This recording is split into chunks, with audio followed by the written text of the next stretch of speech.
My name is Jarrod Taylor. I'm originally from Mattoon, Illinois. I served in the Army for about 10 years before I decided to get out and go back to Eastern. I went through the history, BA in history with secondary teacher education, also a minor in English, and then the middle level teacher certificate endorsement.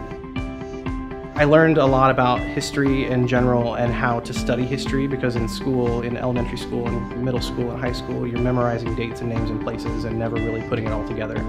Eastern's history department really focuses on making connections and understanding how something happened or why it happened and then what effect it had on us today.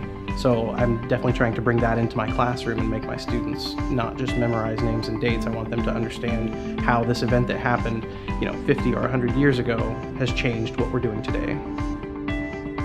I really enjoy sharing my experiences with the kids. A lot of veterans come home and don't want to talk about what they've done, and I think that it's a shame. I think that it's great for kids to learn, and it's great for kids to see that veterans can come home and lead normal lives. I had a soldier when I was in the Army who he just struggled with everything. Every concept I tried to get him to understand, every training event we did, he just struggled and struggled and struggled, and I could never get through to him. And we did the screaming and the yelling and the push-ups and the we'll write an essay and tell me why you can't do this, and I basically had to hold his hand through everything. And then one day I finally said, what can I do to help you?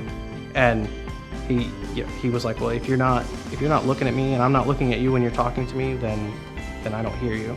So after that day, he turned around. And that was when I was like, I could teach. So I get that feeling when I have kids who are struggling and you get to see that light bulb come on and see that they get it and they're proud of themselves, and you get to know that you helped with that.